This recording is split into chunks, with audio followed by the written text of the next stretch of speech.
తెలంగాణ రాష్ట్రంలో గత 10 ఏళ్ల బీఆర్ఎస్ పాలనలో సరైన గుర్తింపు లభించలేదు మలిదశ ఉద్యమకారులకు. ఎన్నో త్యాగాలు చేశారు. 2009 నుంచి 2014 వరకు తీవ్రమైన ఉద్యమంలో వాళ్ళు పాల్గొన్నారు.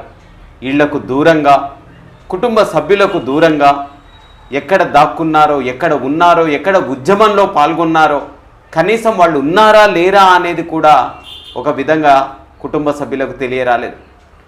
అటువంటి మలిదశ ఉద్యమకారులకు మన రాష్ట్రం వస్తే మాకు న్యాయం జరుగుతుందని ఎనలేని కృషి చేసిన వీళ్లను బీఆర్ఎస్ ప్రభుత్వం పెద్దగా పట్టించుకోలేదు. కాగా ఇప్పుడు తెలంగాణ రాష్ట్రంలో కాంగ్రెస్ పార్టీ అధికారంలోకి వచ్చింది. వచ్చి కూడా సంవత్సరం గడిచింది.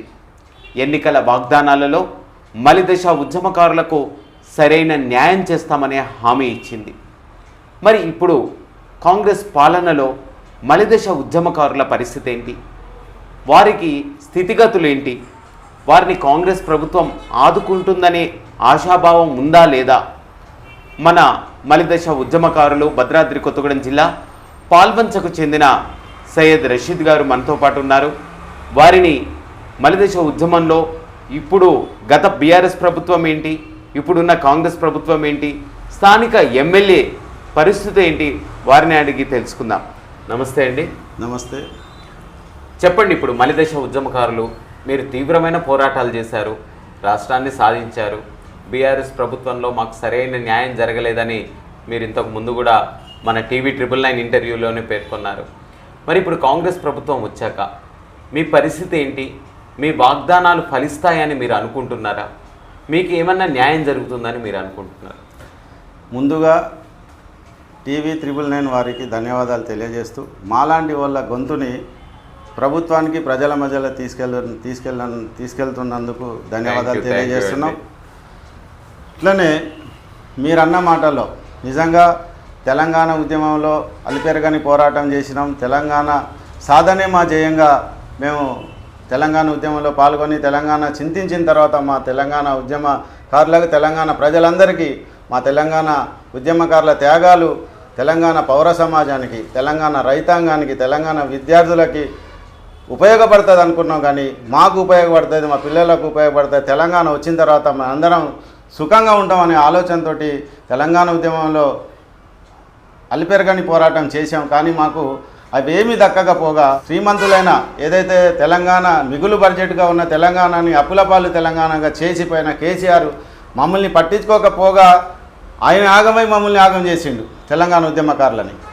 ఆ క్రమంలోనే మేము 2016 నుంచి నేను కొట్లాడుతూనే ఉన్న తెలంగాణ ఉద్యమకారులకు న్యాయం జరగాలని, ప్రభుత్వానికి తెలంగాణ ఉద్యమకారులకు మేల్కొల్పుగా, ప్రభుత్వానికి మేల్కొల్పుగా ప్రజల ఉద్యమకారులు ఆగమైపోయారు. మా పరిస్థితి బాగలేదని కూడా నేను పాదయాత్ర పెట్టాను, ఆమర నిరాహార దీక్ష చేశాను, అట్లనే భిక్షాట కూడా పెట్టాను. మా పరిస్థితి దిగజారిపోయి ఉన్నది, ఒకసారన్నా మాకెళ్ళి చూడండి, మా పరిస్థితి బాగాలేదని చెప్తే పట్టించుకున్న పాపాన పోలేదు. అదే క్రమంలో మేము ఉద్యమకారులందరం ఏం చేయాలని ఆలోచన చేసి రాష్ట్ర వ్యాప్తంగా 33 జిల్లాలున్న ఉద్యమకారులందరూ ముక్తకంఠంతో కాంగ్రెస్ పార్టీ గెలవాలి, అప్పుడే మా బతుకులు బాగుపడతాయి, కాంగ్రెస్ పార్టీ తెలంగాణ ఇచ్చింది, మన త్యాగాలను చూసి సోనియమ్మ చలించి ఇచ్చిన తెలంగాణ ఉద్యమకారుల జీవితాలు ఆగమైనాయి కాబట్టి మేము మా ఉద్యమకారుల జీవితాలను బాగు చేయడానికి కూడా కాంగ్రెస్ పార్టీ చేస్తుందని నమ్మకంతో తెలంగాణ ఉద్యమకారులందరూ కాంగ్రెస్ పార్టీకి పట్టం కట్టారు. అదే క్రమంలో మాకు తెలంగాణ ఉద్యమకారులకు 250 గజాల స్థలం ఇచ్చి మాకు ఇంటి నిర్మాణం చేసి గూడునిచ్చి నీడనిస్తామన్న కాంగ్రెస్ ప్రభుత్వం మేనిఫెస్టోలో పెట్టింది. రేవంత్ అన్న మీద, కాంగ్రెస్ పార్టీ ప్రభుత్వం మీద మాకు నమ్మకం ఉంది. అంతకన్నా గొప్పగా ఏంటంటే మా ఉమ్మడి ఖమ్మం జిల్లాలో ఉన్న మంత్రులు మొత్తం మానవతావాదులు. నా ఆమర నిరాహార దీక్ష శిబిరానికి పొంగులేటి సీనాన్ని వచ్చి ఆ రోజే చెప్పిండు, కాంగ్రెస్ ప్రభుత్వం వస్తుంది, ఖచ్చితంగా వచ్చినప్పుడు ఆ బాధ్యత నాది, మీ తెలంగాణ ఉద్యమకారులందరికీ ఏవేవైతే ఇవ్వాలో అవన్నీ నేను ప్రభుత్వ పరంగా చేపిస్తాను అని చెప్పి మాటిచ్చిండు. అట్లనే నేను ఎలక్షన్ల ముందు బట్టి విక్రమార్క అన్న భద్రాచలం పోయి వస్తా ఉంటే మేము పాలన ఆపి అన్న మా పరిస్థితి ఇది అని మేము మరణించినప్పుడు తెలంగాణ ఉద్యమకారులకు కాంగ్రెస్ పార్టీ మేనిఫెస్టోలో పెట్టిస్తామని పెట్టించి వాళ్ళ చిత్తశుద్ధిని చాటుకున్నారు. అదేవిధంగా వాళ్ళ చిత్తశుద్ధిని చాటుకోవాలని మా తెలంగాణ ఉద్యమకారులని 250 గజాల స్థలం ఇస్తానన్న హామీని నెరవేర్చాలని ఇదే శీతాకాలం సమావేశంలో దాన్ని అమలు చేయాలని మేము విజ్ఞప్తి చేస్తాను. ఎందుకంటే 10 సంవత్సరాలు మేము ఇబ్బంది పడ్డాం. ఈ సంవత్సరం మమ్మల్ని కూడా ఒకసారి ఆలోచించండి. మా ఆర్థిక పరిస్థితి, మా స్థితిగతులను కూడా కాంగ్రెస్ ప్రభుత్వం, రేవంత్ అన్న, పొంగులేటి సీనన్న, బట్టి విక్రమార్క అన్న, మా తుమ్మల నాగేశ్వరరావు గారు, వీళ్ళందరూ మా నియోజకవర్గ ఎమ్మెల్యే గారు కూడా ఆలోచన చేసి ఉద్యమకారులందరికీ 250 గజాల స్థలం ఇవ్వాలని టీవీ9 ద్వారా ప్రభుత్వాన్ని తెలియజేస్తున్నాను. అంతేకాకుండా ఇప్పుడున్న పరిస్థితిలో ఈ శీతాకాల సమావేశంలో జరిగితేనే మాకు మేలు జరుగుతుందని మేము అనుకుంటున్నాం. జై తెలంగాణ మలిదశ ఉద్యమకారుల సంఘం రాష్ట్ర కన్వీనర్గా మీరు ఉద్యమకారులకు ఎటువంటి చేయూతను అందించారు ఇప్పటి వరకు? నా సాయశక్తుల వరకు నా ఉద్యమకారులకు ఏ ఆపద ఉన్నా నా వంతు సహాయంగా అంటే ప్రభుత్వానికి మీ ఉద్యమకారులకు ప్రభుత్వానికి మధ్య వారధిలో మీరు ఎటువంటి సేవలు అందించారని? ప్రభుత్వానికి ఉద్యమకారులకు వారధిగా ఉన్నాం కానీ ప్రభుత్వం స్పందించకపోవడం వలన మేము మా ఉద్యమకారులు ఎంతోమంది అనారోగ్యంతో చనిపోయారు. ఆనాడు ఉన్న బీఆర్ఎస్లో పొంగులేటి సీనన్న ఉన్నప్పుడు నా సహచర ఉద్యమకారుడు మోతశేఖర్కి గుండె ఆపరేషన్ కోసం ఇబ్బంది పడతా ఉంటే పొంగులేటి సీనన్న గారికి సమాచారం ఇస్తే ఆ సమాచారాన్ని తీసుకొని వచ్చి మాకు కలిసి ఆ సమస్య నేను పరిష్కారం చేస్తానని చెప్పి మాట ఇచ్చి తీసుకుపోయి ఓపెన్ హార్ట్ సర్జరీ చేయించి ఆదుకున్న నాయకుడు ఎవరైనా ఉన్నారంటే బీఆర్ఎస్లో, అప్పుడున్న బీఆర్ఎస్లో నాయకుడు పొంగులేటి సీనన్నే. ఇవాళ కాంగ్రెస్ పార్టీలో ఉన్నారు. ఆయనకు ఆ మానవత్వం ఉన్న వ్యక్తి కాబట్టి మేము కూడా ఆయన చేస్తాడన్న నమ్మకం ఉంది. తెలంగాణ ఉద్యమకారులను ఆదుకుంటారు కాంగ్రెస్ పార్టీ. ఎటువంటి అనుమానం అవసరం లేదు. ఖచ్చితంగా వాళ్ళు ఆదుకుంటారని. ఇప్పుడు బీఆర్ఎస్ ప్రభుత్వం సంవత్సరం గడిచింది వీళ్ళ పాలన అయ్యి ఇప్పటి వరకు ఎటువంటి చర్యలు తీసుకోలేదు అనేసి విమర్శలు చేస్తూ ఉన్నారు. మరి ఈ 1 సంవత్సర కాంగ్రెస్ పాలనలో బీఆర్ఎస్ అన్నటువంటి విమర్శలు నిజమేనా, లేకపోతే కాంగ్రెస్ పాలన ఎలా ఉంది? మన అందరం చూసినాం 10 సంవత్సరాలు బీఆర్ఎస్ పరిపాలనలో. 5 సంవత్సరాలు పరిపాలించిన తర్వాత ప్రజాప్రతినిధులు, ఇంటలెక్చువల్స్, చాలామంది మేధావులు అడిగారు కేసీఆర్ తెలంగాణ ప్రజలకు నువ్వు చేసే మేలైన పరిపాలన అందించట్లేదని అడిగితే ఏమన్నాడు? నిన్ననే పురుడు పోసుకున్నది, మొన్ననే కళ్ళు తెరిచింది, ఇంకా అంబాడుతుంది మీ ప్రభుత్వం, ఎట్లా అడుగుతారని అసెంబ్లీలో కాంగ్రెస్ పార్టీ ప్రతిపక్షాల నోరు నొక్కేసిన మాట మనందరం అసెంబ్లీలో చూసినాం. వాళ్ళు ఏదైనా మాట్లాడితే ఇమ్మీడియట్లీ కాంగ్రెస్ పార్టీ ప్రతిపక్షాల నోరు నొక్కి వాళ్ళని అసెంబ్లీ నుంచి సస్పెండ్ చేసింది మనం చూసినాం. మీరు కావాలంటే అసెంబ్లీ రికార్డులో ఉంటుంది, చూసుకోండి. అసెంబ్లీ రికార్డులో ఎన్నిసార్లు సస్పెండ్ చేశారు. హరీష్ రావుకి ఎవరన్నా వ్యతిరేకంగా మాట్లాడితే క్షమార్పణ చెప్పాలి, లేకుంటే బయటికి వెళ్ళాలని. క్షమార్పణ చెప్పకపోతే సస్పెండ్ చేసినవి చాలా ఉన్నాయి అసెంబ్లీ రికార్డులలో చూడండి మీరు. ఇవాళ వాళ్ళు అసెంబ్లీలో ఇంతగానో మురుగుతారు. 1 సంవత్సరంలో ఏమైంది, ఏం జరిగింది అనేది పాలన గాడిలో పడాలంటే కనీసం ఆర్థిక పరిస్థితి కూడా రాష్ట్రంలో బాగాలేదు. బీఆర్ఎస్ ఉన్నప్పుడు రైతు బంధు పెట్టి తెలంగాణ సంపద మొత్తం భూస్వాములకు దోచిపెట్టిన మాట వాస్తవం అవునా కాదా? ఎంతోమంది రైతులని 2 ఎకరాలు 3 ఎకరాలు ఉన్నోడికి ఆ రైతు బంధు అందటం ఒక ఎత్తు అయితే మాత్రం 100 ఎకరాలు ఉన్నోళ్ళకి, 50 ఎకరాలు ఉన్నోళ్ళకి, 60 ఎకరాలు ఉన్నోళ్ళకి రైతు బంధు పేరిట పుట్నాలు బెల్లం లాగా పంచిపెట్టిన మాట వాస్తవం కాదా? మేము చూడలేదు. భరోసా కూడా రావట్లేదు కదా. లాస్ట్ ఇయర్ రైతు భరోసా కూడా కాంగ్రెస్ గవర్నమెంట్ ఇవ్వలేదు లాస్ట్ టర్మ్ అనేది ఒక విమర్శ కూడా ఉంది. విమర్శ చేయడంలో ప్రతిపక్షాలకు అది బాధ్యత. పాలన చేసేటోళ్ళు ఎవరెవరికి ఎంత ఇవ్వాలో ఏందనేది వాళ్ళు కూడా ఒక 10 ఎకరాలకి అయ్యాలా, 5 ఎకరాలకి ఇస్తే బాగుంటుంది అనేది పరిశీలనలో ఉంది. మేము చేస్తామని వాళ్ళు హామీ ఇచ్చారు. హామీ ఇచ్చినట్టు కొన్ని చేస్తూనే ఉన్నారు. ఈ సంవత్సరంలో ఏం భూమి ఏమైనా బద్దలైందా, ఆకాశం ఊడిందా, భూమి బద్దలైందా, ఏం జరిగిందని వాళ్ళు ఇంత గాయ చేస్తారు. ఎన్నో ముసుగులేస్తారు. ఒకసారేమో ఆటో డ్రైవర్ల ముసుగేశారు, ఒకసారేమో బ్లాక్ డ్రెస్సులు వేసుకొని దొంగల ముసుగేశారు. యాడికి పోతారు? వీళ్ళు చేసినవి మొత్తం ఏం చేశారు? ఆటో డ్రైవర్లని వీళ్ళు చేసిన నిర్వాహకం ఏంటి? ఆటో డ్రైవర్లకి 400 రూపాయల ట్యాక్సీని ట్యాక్సీ మాఫీ చేసి 10,000 రూపాయలు ఇన్సూరెన్స్ వసూలు చేసిన మాట నిజం కాదా? ఆటో డ్రైవర్లను గుండె మీద చేసుకొని అడగమనండి, చెప్పమనండి, వాళ్ళు ఏం చెప్తారు? ఇన్ని అరాచకాలు చేసి ఇవాళ వాళ్ళ ఆటో డ్రైవర్ల గురించి ముసలకన్నీళ్ళు కాల్చి ఏదో వాళ్ళు వేషాలు వేసుకొని ఆటోల మీద వస్తే జనం నమ్మరు, ఆటో డ్రైవర్లు నమ్మరు. అంటే ఇప్పుడు ధరణిలో కూడా చాలామంది మాకు పట్టాలు రాలేదు అనేసి కేసీఆర్ ప్రభుత్వంలో చాలామంది ఆవేదన వ్యక్తం చేశారు. అదేవిధంగా కొన్ని ఏజెన్సీలో 170 యాక్ట్ ఉండబట్టి వందల సంవత్సరాల నుంచి ఉంటున్న గిరిజనేతరులు చాలా తీవ్ర ఇబ్బందులు ఎదుర్కొంటున్నారు.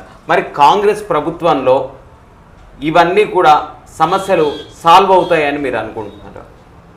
ఈ దేశ నిర్మాణం జరిగిందే కాంగ్రెస్ పార్టీతోటి. మొత్తం దేశ నిర్మాణం, ప్రాజెక్టులు కానివ్వండి, రైల్వే ట్రాకులు కానివ్వండి, బ్యాంకింగ్ వ్యవస్థ, ప్రతి ఒక్కటి కాంగ్రెస్ పార్టీ నిర్మాణం చేసిందే. ఎవరు కట్టలేదు, కాంగ్రెస్ పార్టీ చేసింది. కాంగ్రెస్ పార్టీ మీద ప్రజలందరికీ నమ్మకం ఉంది. ఒక బీఆర్ఎస్ వాళ్ళకి నమ్మకం లేకపోతే దాన్ని మేము ఏం చేయలేము, కానీ ప్రజలకు నమ్మకం ఉంది, వాళ్ళు చేస్తారని చేసుకుంటూ వస్తారు. బడ్జెట్ చాలా లోగా ఉంది. ఇందులో ఇప్పుడు మీరన్న ధరణి వెబ్సైట్ అనేది, ధరణి వెబ్సైట్ కేవలం కేసీఆర్ అనుకున్న వాళ్ళకి, కేసీఆర్కి తాళాలు ఇచ్చిన వాళ్ళకి మాత్రమే ధరణి పోర్టల్ పనిచేసింది. 2 ఎకరాలు 3 ఎకరాలు ఉన్నోడు ఎంఆర్ ఆఫీసుల చుట్టూ తిరిగి చెప్పులు అరిగిపోయే వరకు తిరిగారు. వర్ధన్నపేటలో ఒక ఎంఆర్ఓ గారి మీద ఒక మహిళ చెప్పు తీసుకొని కొట్టడానికి పోయింది. ఇది ధరణి వెబ్సైట్ అనేది ఒక భూతద్దంలో చూసి రెవెన్యూ అధికారులకి లంచాలకి తెరదీసిన మాట వాస్తవం కాదా? అబ్దుల్లాపూర్ మెట్టులో ఒక ఎంఆర్ఓ మీద పెట్రోల్ పోసి తగలబెట్టిన మాట నిజం కాదా? అది ఎవరి హయాంలో జరిగింది? మీరు చేసిన అరాచకాలని కప్పిపుచ్చుకోవడానికి కేవలం ఇది రైతు బంధు, రైతు భరోసా ఇవన్నిటి మీద బురద జల్లి మాయ చేసి ప్రభుత్వం మీద ఏదో గుడ్డగాలు చేయాలనుకుంటారు. కానీ ప్రజలు కూడా గమనిస్తారు, రైతులు గమనిస్తారు, విద్యార్థులు గమనిస్తారు, సామాన్య వ్యక్తులు గమనిస్తారు. మీరు చేసిన అరాచకాలు, ఒక్కడు ఇల్లు కట్టుకోవాలంటే ఆ ఇంటికి ఓనరా కాదని తెలియని పరిస్థితిలో ఉన్నారు. మీ పాలన ఎల్ఆర్ఎస్ లాంటివి, బీఆర్ఎస్ లాంటివి రకరకాలుగా డిటిపిఎస్లని రకరకాలుగా వాళ్ళ దగ్గర రకరకాలుగా వాళ్ళ దగ్గర మీరు డబ్బులు వసూలు చేసిన మాట వాస్తవం కాదా? జనం చూడలేదా? జనాన్ని మీరు ముక్కుపిండి వసూలు చేయలేదా? ఒక మోటార్ సైకిల్ బయటికి పోవాలంటే గజ వణికే పరిస్థితి తీసుకొచ్చారు మీ హయాంలో. ఇవాళ కాంగ్రెస్ పార్టీ మీద మీరు ఏ రకంగా బురద జల్లాలని చూస్తారో జనం చూస్తారు, మీ అసెంబ్లీ ప్రజలందరూ చూస్తారు. మీరు చేసే అరాచకాలు ఇవాళ అసెంబ్లీలో ఏదో పేపర్లు ఇసిరేసి మేము ఘనకార్యం చేసినంటారు, కానీ అసెంబ్లీ అనేది ప్రజలందరికీ ప్రజలందరూ ఎన్నుకొని ప్రజాప్రతినిధులను అసెంబ్లీకి పంపించి మా సమస్యలు పరిష్కారం చేయండి అని ప్రజలు పంపిస్తే మీరు ఆడుకోవడానికి పోయినారు. అసెంబ్లీని బేఖాతరు చేసి అన్పార్లమెంటరీగా మీరు వ్యవహరిస్తున్న మిమ్మల్ని నిజంగానే రేవంత్ అన్న మీ మీద సస్పెండ్ వేటేసి మిమ్మల్ని పక్కకు తోలి ప్రభుత్వాన్ని సజావుగా నడపాలని ఒక ఉద్యమకారుడుగా రాజకీయ ఎంతో కొంత అవగాహన ఉన్న వ్యక్తిగా నేను విజ్ఞప్తి చేస్తున్నాను రేవంత్ అన్న. అయితే 2 ఎకరాల భూమి ఉన్నోడు ఇది నాదా కాదా అనే సందిగ్ధంలో ఎంఆర్ ఆఫీసుల చుట్టూ తిరిగారు. కానీ ఇవాళ ఆ పరిస్థితి లేదు. ఇవాళ నిన్న అసెంబ్లీలో ప్రవేశపెట్టిన చాలా గొప్ప బిల్ అది. నేను 30 సంవత్సరాల రాజకీయ చరిత్రలో నా రాజకీయ జీవితంలో నేను అలాంటి బిల్లును చూడలేదు. ఇవాళ రైతు రాజులాగా, రైతు నా భూమి అని రైతు ఘంటాపదంగా నా భూమి అని నేను యజమాని అని చెప్పుకునే విధంగా ఇవాళ వాళ్ళు ఏదైతే భూభారతి పెట్టారో చాలా గొప్పది అది. దాన్ని అందరూ ఆమోదించాలి. అలాంటి దాన్ని మేము చేయలేకపోయినామే, వాళ్ళు చేస్తారు, వాళ్ళకి క్రెడిట్ దక్కుద్ది, వాళ్ళకి ప్రజల్లో పేరు ఉంటుందని ఒక ఈర్ష్యతోటి అసెంబ్లీని అస్తవ్యస్తం చేస్తారు. ఇది కరెక్ట్ కాదంటాను. ఇప్పుడు అది సరే, అది తీసుకున్నాం. ఇప్పుడు ఏజెన్సీ ప్రాంతాల్లో 170 యాక్ట్ ఉంది. వందల సంవత్సరాల నుంచి గిరిజనేతరులు ఇక్కడ ఉంటున్నారు. వారికి ఎటువంటి న్యాయం చేయదలుచుకుంటుంది కాంగ్రెస్ గవర్నమెంటు?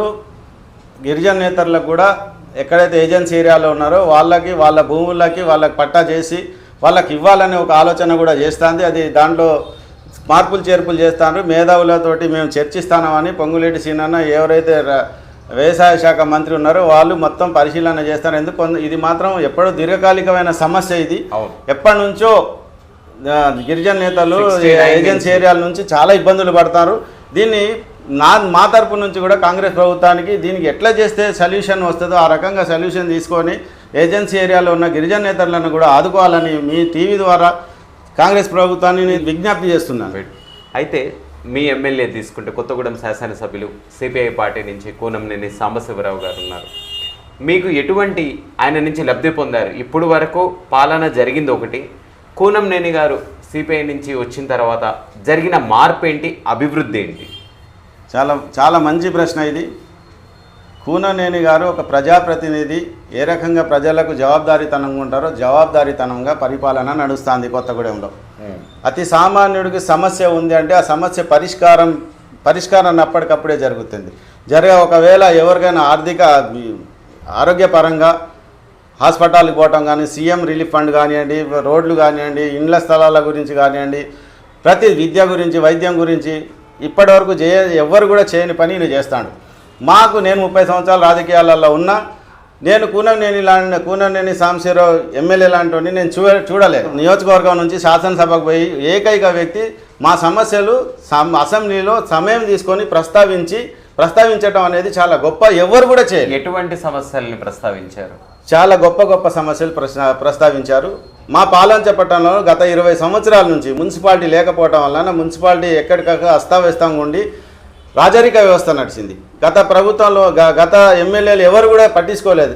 వాళ్ళకి ఒకవేళ పాల్వంచ పట్టణంలో మున్సిపాలిటీ ఎలక్షన్లు జరిగితే వీళ్ళకి ఇబ్బంది జరుగుతుందని వీళ్ళు స్వార్థపరులు ఏ ఎమ్మెల్యే కూడా అక్కడ ప్రస్తావించాలి. కానీ చాలా గొప్ప మాట అన్నారు. అర్జెంటుగా పాల్వంచ పట్టణంలో మున్సిపాలిటీ ఎలక్షన్లు నడవాలి అని ఒక హానెస్ట్ ఎమ్మెల్యే. ఈయనకి లంచాల గురించో దేని గురించో ఆలోచించాలంటే పాలంచ పట్టణానికి ఎలక్షన్లు అవసరం లేదనుకుంటాడు. కానీ అసెంబ్లీ సమావేశంలో ప్రస్తావించడం అనేది చాలా గొప్ప విషయం. ఎందుకంటే అసెంబ్లీలో ప్రస్తావిస్తే అసెంబ్లీ రికార్డులో ఉంటుంది. ఈయన చరిత్రలో ఉండిపోతాడు. కూనంనేని సాంబశివరావు గారు అతి సామాన్యుడు పిలిచిన ఆ సమస్య పరిష్కారం చేస్తారు. ప్రతి విషయంలో ఇలా కూనంనేని సాంబశివరావు గారు చేసిన 1-2 కాదు, చెప్పాలంటే చాలా ఉన్నాయి. ఆయనే బైపాస్ రోడ్డు గురించి పెట్టారు. బైపాస్ రోడ్ ఎప్పుడో దీర్ఘకాలిక సమస్య, కొత్తగూడానికి అది పెట్టారు. ఎయిర్పోర్ట్ గురించి ప్రస్తావించారు. మాకు పాల్వంచ పట్టణంలో ఇవాళ పౌరోజు ఫిఫ్త్ ప్లాంట్ తీసేయడం వల్ల చాలా ఇబ్బంది పడి ఉద్యోగస్తులు వెళ్ళిపోయి చాలా పాల్వంచ పట్టణం ఆర్థికంగా అభివృద్ధిలో వెనకంజన ఉండేదాన్ని నిరుద్యోగులకి ఇవాళ ఒక గొప్ప శుభవార్తని చెప్పిండు కూనంనేని సాంబశివరావు గారు. 800 మెగావాట్ల పవర్ స్టేషన్ కావాలి అని పౌరస్ కావాలని అసెంబ్లీలో ప్రస్తావించడం అనేది గొప్ప విషయం. అది ఎంతోమంది నిరుద్యోగులకు ఉద్యోగం దొరికే అవకాశాన్ని ఆయన అసెంబ్లీలో ప్రస్తావించాడు. అంత గొప్ప పరిపాలన నడిచేటప్పుడు ఇది కాదు అని చెప్పితే కొంతమంది ఉంటారు. ఇప్పుడు అధికార పక్షం మీద ప్రతిపక్షం ఎప్పటికైనా గుడ్డగాల్సి మీద వేస్తూనే ఉంటుంది. దాన్ని ఎవరు పట్టించుకుంటారు? ఇప్పుడు ఆయన చేసే పనిలో ప్రజలకు తెలుసు. ఇప్పుడు ఎవరికి నచ్చకపోతే దాన్ని మేమేం చేయలేము, ఎవరేం చేయలేరు. ఎందుకంటే అధికార పక్షానికి ప్రతిపక్షం ఇప్పుడు ఉంటుంది, ఉండాల్సింది కూడా. అది సహజమే కదా. అవును. దాన్ని ఎవరు కాదంటారు? చాలామంది విమర్శిస్తారు. విమర్శలో మీ నుంచి కూనంనేని మాట్లాడవలసింది ఏమన్నా ఉందా అసెంబ్లీలో? మేము కూడా కూనంనేని సాంబశివరావు గారికి విజ్ఞప్తి చేస్తున్నాం. మా ఉద్యమకారుల సమస్యలు ఏదైతే కాంగ్రెస్ పార్టీ మేనిఫెస్టోలో పెట్టిందో ఆ 250 గజాల స్థలాన్ని ఉద్యమకారులకు ఇచ్చి ఇంటి నిర్మాణం చేసి ఇస్తానన్నారు. అది అసెంబ్లీలో ప్రస్తావించి ఈ శీతాకాల సమావేశంలోనే దాన్ని ప్రవేశపెట్టి ఆ బిల్లుని మాకు అందిస్తే చాలా సమస్య నుంచి బయటపడతాం. ఇక 10 సంవత్సరాల నుంచి దీర్ఘకాలికంగా మేము ఇబ్బందులు పడుతున్నాం. ఇబ్బందుల నుంచి బయటపడతాం. కాబట్టి ఈ శీతాకాల సమావేశంలో కూనంనేని సాంబశివరావు గారు అసెంబ్లీలో, ఎందుకంటే నేను ఈ 30 సంవత్సరాల నుంచి అసెంబ్లీ చూస్తాను, కానీ ఏ ఎమ్మెల్యే అసెంబ్లీలో ఇక్కడ ఉన్న సమస్యలు కానీ ప్రస్తావించింది నేను చూడలేదు. ఒక ఎమ్మెల్యే ఉండే 2014 నుంచి 2018 వరకు ఆయన ఏమన్నాడంటే అసెంబ్లీలో లేచి మా అసెంబ్లీలో మా నియోజకవర్గంలో కోతులు ఉన్నాయి, కుక్కలు ఉన్నాయి, వాటి గురించి చెప్పిండు. కానీ అక్కడ ఉన్న సమస్యల గురించి చెప్పలేదు. కానీ కూనంనేని సాంబశివరావు గారు సభ సమయం తీసుకొని ప్రశాంతంగా సమస్య అర్థమయ్యే విధంగా, ప్రతి ఒక్కరికి అర్థమయ్యే విధంగా మాట్లాడి ఆ సమస్య పరిష్కారం దిశగా అసెంబ్లీలో మాట్లాడుతున్నారు. కాబట్టి కూనంనేని సాంబశివరావు గారికి మరొకసారి నేను విజ్ఞప్తి చేసేది ఏంటంటే తెలంగాణ ఉద్యమకారుల గురించి ప్రస్తావించి మా సమస్య పరిష్కారం చేయాలని. చేస్తే చరిత్రలో మీరే ఉంటారు. ఉద్యమకారుల గురించి ఎవరన్నా మాట్లాడారా అసెంబ్లీలో అంటే కేవలం కూనంనేని సాంబశివరావుని 33 జిల్లాలో ఉన్న ఉద్యమకారులందరూ సంతోషపడతారు. మిమ్మల్ని చరిత్రలో మర్చిపోరు. కాబట్టి మీరు ఈ ప్రస్తావిస్తారని నమ్మకంతో టీవీ 999 ద్వారా తెలియజేస్తున్నాను. ఇప్పుడు సాబిర్ పాషా షాడో ఎమ్మెల్యేగా వ్యవహరిస్తున్నారనేసి కొందరు కామెంట్స్ చేస్తున్నారు. దాని మీద మీ స్పందన ఏంటి? అది నిజమేనా లేకపోతే అది కూడా అభూత కల్పనేనా? కామెంట్ చేస్తారని మీరే చెప్పారు కాబట్టి అది కామెంటే. సాబిర్ పాషా సాంబశివరావు గారు సామాన్య ప్రజలకు అందుబాటులో ఉండి సమస్యలు పరిష్కరించే వ్యక్తులు వాళ్ళు. సాబిర్ పాషా కానివ్వండి, సాంబశివరావు గారు కానివ్వండి, బిజీగా ఉండి అంత ప్రజా సమస్యలు చేస్తున్నా కూడా అందుబాటులో చాలామంది. ఇప్పుడు ఒక నియోజకవర్గం అంటే కొన్ని 2-3 లక్షల మంది, వాళ్ళ సమస్య పరిష్కారం జరగాలంటే ఒక వ్యక్తితోటి కాదు. భారతీయ కమ్యూనిస్ట్ పార్టీ పేద మధ్యతరగతి కుటుంబం అనేది కొత్తగూడెంలో మొత్తము స్ప్రెడ్ అయ్యింది. సింగరేణి నుంచి కొత్తగూడెం కానీ పాల్వంచ కానీ డెవలప్మెంట్ అనేది ఎట్లా జరుగుతుంది? దాంట్లో ఎమ్మెల్యే కృషి ఏమైనా ఉందా? 100% ఉన్నది. సింగరేణిలో నిరంతరం సింగరేణి డెవలప్మెంట్ కోసం, సింగరేణి ఉద్యోగుల గురించి, సింగరేణి ఉద్యోగ పిల్లల గురించి, అక్కడ డెవలప్మెంట్ గురించి రాష్ట్ర వ్యాప్తంగా ఎక్కడేమో ఎట్లున్నా కొత్తగూడెం డెవలప్మెంట్లో మాత్రం సాంబశివరావు గారి మార్కు ఉన్నది. అందులో ఇప్పుడు సింగరేణి నుంచి డిఎంఎఫ్ నిధులు అనేది వస్తాయి, డిస్ట్రిక్ట్ మినరల్ ఫండ్ నిధులు అనేది. ఆ నిధుల ద్వారా సిఎస్ఆర్ ఫండ్స్ అంటే ఇంతకు ముందు ఇప్పుడు డిస్ట్రిక్ట్ మినరల్ ఫండ్స్ అంటున్నారు. అయితే వాటి నుంచి డెవలప్మెంట్స్ అనేవి బాగా ఉన్నాయా? ఇంకా కావాల్సింది కొత్తగూడెం కానీ పాల్వంచకు కానీ ఇంకా డెవలప్ ఎటువంటి అభివృద్ధి మీరు కావాలని కోరుకుంటున్నారు? చాలా గొప్పగా అడిగారు. అది నిజంగా అలాంటి పరిపాలకుడు, ప్రజల మధ్యలో ఉండి ప్రజా సమస్యలు జవాబుదారీతనంగా ఉన్న ఎమ్మెల్యే గారు కూనవనేని గారితో అవుతుంది. అది కార్పొరేషన్ కావాలని అసెంబ్లీలో మాట్లాడిండ్రు. చాలా గొప్ప విషయం. కార్పొరేషన్ గురించి పాల్వంచ, కొత్తగూడెం జంటనగర్ లాగా ఉంటాయి. అధ్యక్ష, మాకు హైదరాబాద్, వరంగల్ తర్వాత నా నియోజకవర్గం కొత్తగూడెం అని అసెంబ్లీలో మాట్లాడిన చాలా నేను ఆయనని ధన్యవాదాలు తెలియజేస్తాను. నిజంగా ఇలాగ మాట్లాడిన ఎమ్మెల్యేని నేను అసెంబ్లీలో చూడలేదు నా నియోజకవర్గం నుంచి. కానీ ఆయన ప్రతి విషయం శూన్యంగా సమస్య పరిష్కార దిశగా ప్రభుత్వాన్ని తెలియజేస్తే ముఖ్యమంత్రి దృష్టికి తీసుకెళ్ళి పని చేపిస్తాడంటే చాలా గొప్పగా పనిచేస్తాడు. నేను ఆయనని పొగడట్లేదు, ఉన్న వాస్తవాలు చెప్తాను. మీరు చూడండి మీరు టీవీలలో అసెంబ్లీలో ఏం జరుగుతుందో మీరు చూడండి. నేను పొగడటం అనేది, నేను ఒకవేళ తప్పు చేస్తే సేమ్ అంతే నేను రియాక్ట్ అవుతా. ఎందుకంటే మేమందరం తెలంగాణ సమాజం బాగుపడాలని తెలంగాణ ఉద్యమంలో అన్నీ పోగొట్టుకొని ఉద్యమం చేసిన ఉద్యమకారులుగా నేను చెప్తాను. తెలంగాణ అభివృద్ధి జరగాలి అంటే కాంగ్రెస్ ప్రభుత్వంతో జరుగుద్ది. ఎందుకంటే పొంగులేటి సీనన్న కానివ్వండి, మా బట్టి విక్రమార్క అన్న కానివ్వండి, తుమ్మల నాగేశ్వరరావు గారు వీళ్ళందరూ అనుభోగ్యులు. పొంగులేటి సీనన్న అసెంబ్లీలో చెప్పిండు, హరీష్ రావు మాట్లాడే మాటలని మీరు వెనక్కి తీసుకోవాలి, క్షమార్పణ చెప్పాలి అని. నేను ఈ టీవీ ముఖంగా పొంగులేటి సీనన్న నేను ఒక విజ్ఞప్తి చేస్తున్నా. అన్న, మీరు ఎందుకు అడుగుతారు? గత అసెంబ్లీ సమావేశంలో ఆ ప్రభుత్వంలో బట్టి విక్రమార్క అన్న ఎవరన్నా ప్రజా సమస్యలు ప్రస్తావిస్తే తీసి బయటికి సస్పెండ్ చేసి వెళ్ళగొట్టేటోళ్ళు. మీరు కూడా క్షమార్పణ చెప్పకపోతే సస్పెండ్ చేసేయండి, వెళ్ళగొట్టండి. వాళ్ళ మాట ఎవడినాలనుకుంటారు? వాళ్ళు చేసిన తప్పిదాలు కప్పిపుచ్చుకోవడానికి మాత్రమే వాళ్ళు అసెంబ్లీ వస్తున్నారు తప్ప ప్రజా ప్రయోజనాల గురించి కాదని ఒక ఉద్యమకారుడుగా గత టీఆర్ఎస్ ప్రభుత్వంలో నేనున్న వ్యక్తిగా ఉద్యమకారుడిగా వాళ్ళు చేసే తప్పిదాలని నేను ఖచ్చితంగా TV 999 ద్వారా నేను తూర్పాల పడతాను. ఎందుకంటే వాళ్ళు చేసిన తప్పిదాలని కప్పిపుచ్చటానికే చేస్తారు. అన్నారు కదా, కేసీఆర్ గారే ప్రతి మీటింగ్లో అన్నారు. నేను 2001 నుంచి ఉన్నా, ఏమే తెలంగాణ నీళ్ళని మొత్తం ఎత్తుకపోయి తెలంగాణ రైతాంగాన్ని పంట మొత్తం ఎడారిగా మార్చేస్తున్నారు. ఈ ఆంధ్రలో మనకు అవసరం వద్దు, కాలడ్డం పెడితే నీళ్ళు ఆగుతాయి, కోటి మాగానికి నీళ్ళు ఇస్తామని చెప్పి ఇవాళ తెలంగాణ రైతాంగానికి కాళేశ్వరం ప్రాజెక్ట్ అనేది ఒక గుదిబండలాగా మారింది. ఇది అందరికీ తెలియదా? ప్రతి విషయం శూన్యంగా పరిశీలిస్తే తెలుస్తుంది. మేమే పాటలు కూడా పాడినాం కదా. ఆ సమయంలో పాటలు కూడా ఏం పాటలు ఉన్నాయి? తలాపున పారుతుంది గోదావరి, మా నీళ్ళు మా చేన్లు మా చెలకలు ఎడారి అని చెప్పి పాడినాం కదా. ఏమైనా లోటే నీళ్లు నెత్తి మీద పెడితే కాళ్ళ దాకా వస్తుందని చెప్పిన మీటింగ్లలో చెప్పినోడు ఇవాళ రివర్స్ పంపులు పెట్టి ఇంత ఖర్చైన వ్యవసాయాన్ని ఎందుకు తీసుకొచ్చారు కేసీఆర్ గారు? కేవలం కాళేశ్వరం ప్రాజెక్టు ద్వారా వచ్చే కమిషన్ల కోసమే కాళేశ్వరం ప్రాజెక్టు తప్ప తెలంగాణ రైతాంగం గురించి అయితే కాదని నేను నా అభిప్రాయాన్ని వ్యక్తం చేస్తాను. అయితే ఒకప్పుడు మిగులు బడ్జెట్గా ఉండే తెలంగాణ ఇప్పుడు అప్పుల తెలంగాణ రాష్ట్రంగా మారింది. మరి ఇప్పుడు అప్పుల తెలంగాణ రాష్ట్రంలో కాంగ్రెస్ ప్రభుత్వం ఎలా లీడ్ చేసుకుంటూ వస్తుంది? ఈ ఇచ్చిన హామీలన్నీ కూడా అమలు చేయాలని అంటే డబ్బులైతే లేవు వాళ్ళ దగ్గర. మరి ఏ విధంగా దీని నుంచి ఓవర్కమ్ అవుతుంది? మీరు సలహా అనుకోండి, లేకపోతే నాకున్న అవగాహన కానీ చెప్తాను. నేను ఏదైతే టీఆర్ఎస్ ప్రభుత్వం చేసిన తప్పిదాలు కాంగ్రెస్ పార్టీ చేయకూడదని నేను విజ్ఞప్తి చేస్తున్నా. టీఆర్ఎస్ ప్రభుత్వము ఎక్కడికక్కడ సర్వే నెంబర్లను ఆపేసి, రిజిస్ట్రేషన్లు ఆపేసి, పట్టా పాస్బుక్లు కానియకుండా ప్రజలందరినీ ఇబ్బంది పెట్టి వచ్చే రెవెన్యూ జనరేట్ కాకుండా ఆపి ఉన్న మిగులు బడ్జెట్ని మొత్తం పప్పు బెల్లం లాగా ఎవరైతే ధనవంతులను దోచిపెట్టినారో అట్లా కాకుండా ఇప్పుడైతే పారదర్శకంగా పరిపాలన నడుస్తుంది. అదే పారదర్శకంగా పరిపాలన నడవాలని ఏదైతే ఇసుక ర్యాంపులు ఉన్నాయో గవర్నమెంట్ ఇసుక ర్యాంపులని ఓపెన్ చేసి గవర్నమెంట్కు డబ్బులు కట్టి సామాన్యుడు ఇల్లు కట్టుకుంటాడు, తాపి మేసిరికి పని దొరుకుద్ది, తద్వారా గవర్నమెంట్కి ఈ రెవెన్యూ జనరేట్ అవుతుంది, దాని ద్వారా పరిపాలన సౌలభ్యం నడుస్తుందని నేను ఒక ఆలోచన మీ ముందుంచుతాను.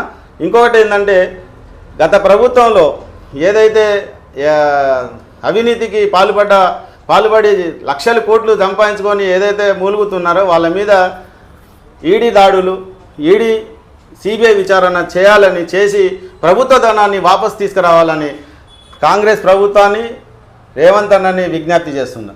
మలిదశ ఉద్యమకారుడిగా ప్రజలకు ఇంకేం కావాలి, కాంగ్రెస్ ప్రభుత్వం నుంచి ప్రజలకు ఎటువంటి పాలన కావాలని కోరుకుంటున్నారు? ఒక తెలంగాణ ఉద్యమకారుడిగా తెలంగాణ సమాజం బాగుండాలనే కోరే వ్యక్తిగా, అందరు బాగుండాలి అందులో నేను ఉండాలనే భావన కలిగిన వ్యక్తిగా ఇప్పుడున్న పరిస్థితిలో పరిపాలన పారదర్శకంగా నడుస్తూ విద్య, వైద్యం, ఉపాధి, ఉండటానికి గూడు, పని చేసుకోవడానికి పని కల్పించే విధంగా పరిపాలన నడిస్తే ఒక 20 సంవత్సరాలు కాంగ్రెస్ పార్టీని ఎవరు ముట్టుకోరు, ఎవరు కూడా ఆలోచన చేయరు ఇంకో పార్టీ గురించి. ఇంత మంచి పరిపాలన నడిచిన తర్వాత ఇంకా ఆలోచన ఎందుకు ఉంటుంది? మాకు కావాల్సింది విద్య, వైద్యము, ఉండటానికి గూడు, పని చేసుకోవటానికి పని, ఉద్యోగాలు, కొత్త పరిశ్రమలు తీసుకొచ్చి చదువుకున్న పిల్లలకు ఉద్యోగాలు ఇప్పించి వాళ్ళ జీవితాలలో ఉద్యోగ అవకాశాలు కల్పించి వాళ్ళ జీవితాల్లో వెలుగు నింపుతాయి. అంతకంటే కావాల్సిన పరిపాలన ఇంకేముంటుంది అని అడుగుతుంది.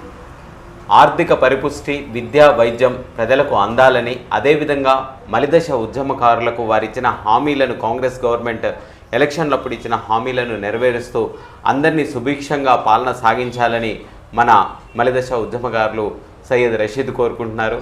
వారి అభిష్టం నెరవేరాలని కోరుకుంటూ సెలవు తీసుకుంటున్నాను. నమస్కారం. నమస్తే. వార్తలు ఇంతటితో సమాప్తం. మళ్ళీ తిరిగి ప్రసారం అయ్యే టీవీ 999 న్యూస్లో కలుద్దాం. అంతవరకు సెలవు.